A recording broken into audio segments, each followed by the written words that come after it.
ચલો સાયન્સ સબ્જેક્ટની અંદર જૈવ બેન્ચમાં જૈવિક વિજ્ઞાનની અંદર આગળનો ટોપિક છે આપણે મનુષ્યનું હૃદય, એની અંતઃસ્થ રચના એટલે અંદરની રચના કેવી હોય બરાબર એ સમજાવો. એની આકૃતિ પણ તમને પૂછે છે 2 માર્ક્સમાં કાં તો 4 માર્ક્સમાં પૂછી નાખે નામની લિસ્ટ કરવા સાથે. તો આમાં અમુક જગ્યા તો મેં નામ પણ આપેલું એ લિસ્ટ થઈ નાખેલું નામ આપણે એ કરવાનું છે. તો આ એક પરિવહન તંત્રનો ભાગ છે. એમાં પહેલું હૃદયનું સ્થાન ક્યાં છે?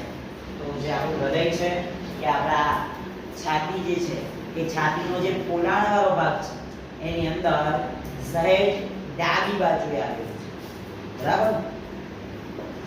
અને બંને ફેફસાં વચ્ચે સહેજ ડાબી બાજુ છે.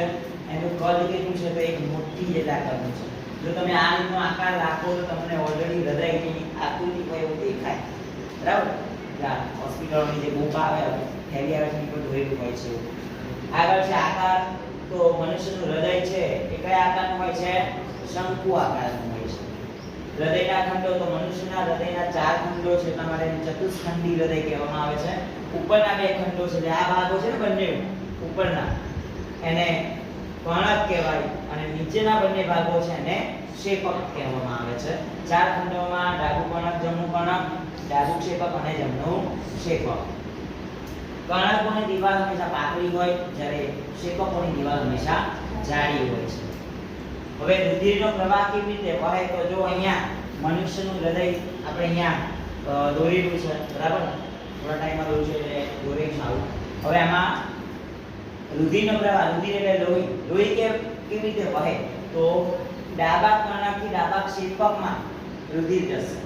ત્યાં આ ડાબા કર્ણકથી ડાબા ક્ષેપકમાં એટલે ઉપરથી નીચે તરફ પ્રવાહ આવશે બરાબર. કે આપણે અલગથી સેશનમાં જોવાના છે એનું.